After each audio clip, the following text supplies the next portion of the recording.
नमस्कार दोस्तों, क्या हाल चाल? सब बढ़िया, मस्त मौज बाहर। आइए एक छोटा सा लेक्चर लेते हैं फटाफट से फाइनल काउंट विद एडजस्टमेंट का। अब तक के क्वेश्चनों में हमने एडजस्ट विदाउट एडजस्टमेंट की बात करी थी।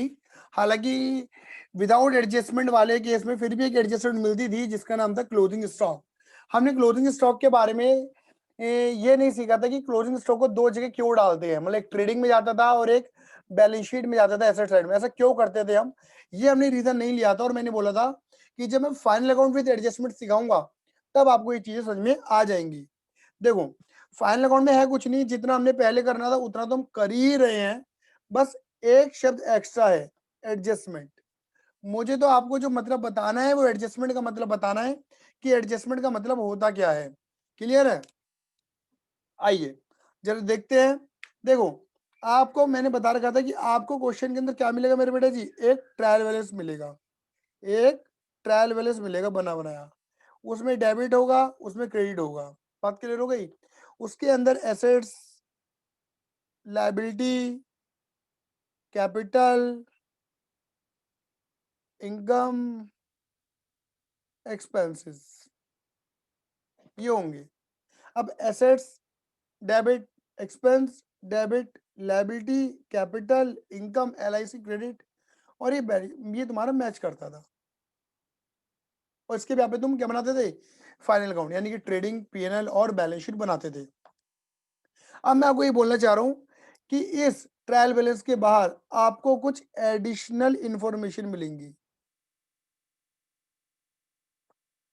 एडिशनल इंफॉर्मेशन मिलेंगी।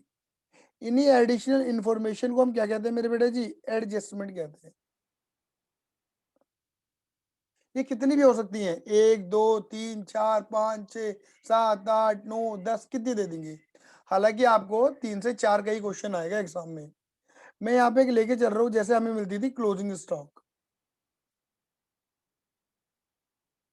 ₹10,000, ऐसे मैंने मान लिया। ये एक एडजस्टमेंट है। पहले तो यहाँ पर एक चीज हमें ये सीखना बहुत जरूरी है कि एडजस्टमेंट को एडजस्टमेंट क्यों कहते हैं। हमें सबसे पहले ये सीखना बहुत ज्यादा जरूरी है कि एडजस्टमेंट को एडजस्टमेंट क्यों बोला जाता है। तो बेटा मैं तो यही बोलता हूँ कि एडजस्टमेंट इज नथिंग। एडजस्टमेंट कुछ ही नहीं है। सिंपल एक क्या है, एक मॉनेटरी ट्रांजेक्शन है। क्या है? एक सिंपल मॉनेटरी ट्रांजेक्शन है जिसकी अभी डबल एंट्री पेंडिंग है। जिसकी अभी डबल एंट्री क्या है? पेंडिंग है। जिसकी अभी डबल एंट्री बननी बाकी है। डबल एंट्री क्या है मेरे बेटा? पेंडिंग है। उन्हें हम क्या कहते हैं मेरे बेटा जी? एडजस्टमेंट। मतलब भैया देखो, आप क्या कर चुके हो? आप ट्रायल बैलेंस बना चुके हो। आप ट्रायल बैलेंस बना चुके हो। ट्रायल बैलेंस कैसे बना होगा? बट ऑब्वियस बात है, पहले जर्नल, फिर लेजर, फिर ट्रायल बैलेंस, और फिर इसके बाद तुम जो बनाओगे वो तो तुम्हें पता ही है, फाइनल अकाउंट। वो तो तुम्हें बनाना ही है। क्लियर है? तो ट्रायल बैलेंस, पहले एंट्री यहां रिकॉर्ड हुई, यहां से यहां पहुंची, फिर यहां से यहां पहुंचेगी। यानी कि ट्रायल बैलेंस के अंदर जो आइटम गिवन है वो किसी ट्रांजेक्शन की वजह से ही आ रहे हैं। क्लियर नहीं है? जो एसेट्स आ रही है, लायबिलिटी आ रही है, कैपिटल आ रहा है, इनकम आ रहा है, एक्सपेंस आ रहा है, वो किसी ट्रांजेक्शन की वजह से ही आ रहे हैं। मतलब किसी बहुत सारी ट्रांजेक्शन की तुमने डबल एंट्री बनाई होगी, है ना, डेबिट क्रेडिट करा होगा जर्नल में, फिर लेजर में, तब जाके वो ट्रायल में से पहुंचा होगा। सही बात है? एडजस्टमेंट का मतलब क्या है? Simple monetary transaction, financial transaction जिनकी अभी तक जर्नल एंट्री बनी नहीं है। जर्नल एंट्री नहीं बनी यानी कि डबल एंट्री पेंडिंग है, ना डेबिट हुआ ना उनका अभी तक क्रेडिट हुआ। अब दिमाग लगा, जब अभी तक डेबिट क्रेडिट नहीं हुआ, जर्नल में नहीं पहुंचे, तो वो लेजर में नहीं पहुंचे होंगे। जब वो लेजर में नहीं पहुंचे तो ट्रायल बेस में नहीं पहुंचे होंगे। यानी कि ये जो एडिशनल इंफॉर्मेशन है, यानी कि जिन्हें हम एडजस्टमेंट बोल रहे हैं, यानी कि वो ट्रांजेक्शन्स हैं, ट्रांजेक्शन्स हैं ये वो ट्रांजेक्शन्स हैं जिनका इफेक्ट जिनका इफेक्ट ऊपर वाले ट्रायल बेस में नहीं है। क्यों नहीं है? क्योंकि उनकी डबल एंट्री नहीं बनी, जर्नल में नहीं गया, लेजर में गया, ट्रायल बैलेंस कैसे पहुंच जाएगा? बोलो आइए ना। क्लियर ही नहीं है? यानी कि जो ट्रायल बैलेंस है वो क्या है? तुम्हारा अधूरा है, ये पूरा नहीं है। मन में एक सवाल आता है कि मेरे बच्चे पूछ लेते हैं अरे अधूरा ऐसे कैसे रह गया। बेटा ऐसा हो सकता है कि कई बार आपने देखो पिछला आपने चैप्टर पढ़ा ही है रेक्टिफिकेशन एरर, हो सकता है कि आपने कुछ गलतियां कर दी हो, वो पेंडिंग पड़ी हुई हो, गलतियों को भी रेक्टिफाई करना बाकी रह गया हो, उन्हें रेक्टिफाई करना रह जाता है। कई बार कोई ट्रांजेक्शन भूल जाते हो, लेकिन that is also error of omission, जिन्होंने पढ़ा था।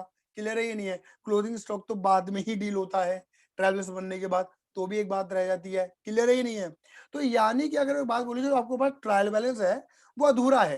क्लियर है, कुछ गलतियां हैं, कुछ पेंडिंग वर्क है, वो रह रहा है अभी।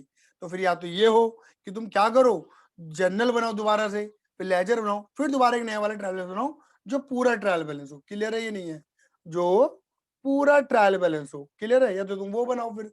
लेकिन अब है क्या ड्रामा, क्या होगा ड्रामा ये है या दोबारा जर्नल लीजिए ट्रायल बनाने में फिर टाइम लगेगा, फिर टाइम टेकिंग प्रोजेक्ट, पूरे साल भर के खाते हैं यार, पूरे साल भर का जर्नल है, पूरे साल भर के लेजर है, एक बार में ऐसे कैसे बना दें। तो ये कहा जाता है कि जो हुआ सो हुआ। जो ये ट्रेवल्स बन गया ना, तुम इसे अधूरा ना बोल के तुम इसे क्या बोलो, ये जी पूरा ही है, ये जी ये पूरा ही है। बस अब तुम इसी ट्रायल बैलेंस के बेस पर क्या करो, ट्रेडिंग पीएनएल बोलो, ट्रेडिंग पीएनएल अकाउंट बनाना और बैलेंस शीट बनाना शुरू कर दो। इसी ट्रायल बैलेंस के बेस पर क्या करो, ट्रेडिंग पीएनएल और बैलेंस शीट बनाना शुरू कर दो। बात क्लियर हुई है नहीं हुई, हाँ ये ना। बस जब तुम इनको बना रहे होंगे इसी ट्रायल बैलेंस के बेस पर, तो यहाँ पे जो आइटम आ रहे होंगे एक्सपेंस, इनकम, लायबिलिटी, एसेट, समझ रहे हो ना। या एक्सपेंस लिखते हो डेबिट में, या इनकम लिखते हो, या तुम लायबिलिटी लिखते हो, या तुम एसेट लिखते हो। और ये आइटम आते कहाँ से हैं, ट्रायल बैलेंस से। तो इन आइटमों से कनेक्टेड, इन आइटमों से कनेक्टेड, ये जो आइटम यहाँ आ रहे हैं ना, इन आइटमों से कनेक्टेड अगर कोई एडजस्टमेंट, कोई इंफॉर्मेशन है, तो उस एडजस्टमेंट को, मतलब उस इंफॉर्मेशन को उठाकर सीधा पेल दो यहाँ पर। मतलब एक तरीके से जो जो इंफॉर्मेशन है, इस इंफॉर्मेशन को डायरेक्टली यहाँ एडजस्ट करो। मतलब उन्हें ट्रायल बैलेंस तक लेके मत जाओ, ट्रायल बैलेंस मतलब जर्नल ले ट्रायल बैलेंस से घुमा के फाइनल अकाउंट में लेके मत आओ। सीधा आप क्या करो, उन्हें सीधा यहां से उठा के सीधा ट्रेडिंग पिनल और बैलेंस शीट में एडजस्ट कर दो, डायरेक्टली, डायरेक्ट एडजस्ट करो। That is called adjustment. मतलब हम इन ट्रांजेक्शंस की double entry journal ledger trial balance से ना घुमा के सीधी डबल एंट्री पेल रहे फाइनल अकाउंट के अंदर, इसलिए हम इसे एडजस्टमेंट बोलते हैं मेरे बेटा। बात करी हुई नहीं हुई क्या। एडजस्टमेंट कई बार बच्चों तो पूछा था एडजस्टमेंट कहाँ मिलती है, एडजस्टमेंट, एडजस्टमेंट ट्रायल बैलेंस के बाहर मिलती है। ऐसा कुछ नहीं है बेटा जी, एडजस्टमेंट ट्रायल बैलेंस के नीचे मिलती है, ऐसा भी नहीं है नीचे मिलती है, नहीं नहीं, ट्रायल बैलेंस इधर उधर अगल बगल ऊपर नीचे अंदर बाहर कहीं भी मिल सकती है बेटा जी। आपको समझना पड़ेगा कि ये एडजस्टमेंट है, ये वो ट्रांजेक्शन है जिसका भी डबल एंट्री पेंडिंग है, और हम उसकी डबल एंट्री डायरेक्ट लगानी है फाइनल अकाउंट के अंदर, ट्रेडिंग पिलर और बैलेंस शीट के अंदर, इस तरह से एडजस्टमेंट बोल रहे हैं। बात खत्म। जैसे मैं एक एग्जांपल की बात दे रहा हूँ, हमारे आगे क्लोजिंग स्टॉक ही है, क्लोजिंग स्टॉक की कोई तुमसे जनरल एंट्री पूछे तो क्या एंट्री बनेगी, क्लोजिंग स्टॉक, बचा हुआ स्टॉक हमारी एसेट है, एसेट मान के हम क्या कर देंगे, उसे डेबिट कर देंगे। और ये कहाँ जाएगा, ट्रेडिंग में जाएगा, क्योंकि ट्रेडिंग में, ट्रेडिंग से बाहर निकाला जाता है ये क्लोजिंग स्टॉक परचेज में से। क्लियर है, तो देख लो ट्रेडिंग में हम क्या करते थे, ट्रेडिंग में करते थे क्रेडिट यहाँ की तरफ। क्लियर है, और क्लोजिंग स्टॉक एसेट मान के डेबिट करा है, इनके हम यहाँ डेबिट कर देंगे एसेट मान के। बात क्लियर हुई नहीं हुई, इसलिए हम इसे क्या बोलते हैं मेरे बच्चे, एडजस्टमेंट। क्लियर है, बोलो हाँ या ना, जल्दी से बोल दो। क्लियर है इब्रा, यस सर। बहुत बढ़िया, बहुत बढ़िया, बहुत बढ़िया, बहुत बढ़िया। अब हम जो अगली वीडियो यस सर बनाएंगे, क्लियर है। ठीक है, बहुत बढ़िया, बहुत बढ़िया। अब जो हम अगली वीडियो बनाएंगे वो हम बनाने वाले हैं क्वेश्चंस के ऊपर, कि एडजस्टमेंट को, मतलब वही ट्रायल बैलेंस तो मिलेगा जैसे पहले मिलता था विदाउट एडजस्टमेंट वाले में, ठीक है। और एडजस्टमेंट क्लोजिंग स्टॉक के अलावा 2-4 और एडजस्टमेंट मिलेंगी, उनको कैसे हमें डील करना है हम वो सीखेंगे नेक्स्ट वीडियो के अंदर, ठीक है। तो अगली बात अगली वीडियो में। आज के लिए धन्यवाद, tata bye bye, see you, love you, जय हिंद, जय भारत। और कोई भी दिक्कत परेशानी हो 9953247951 पे व्हाट्सएप करना ना भूलें। चलें।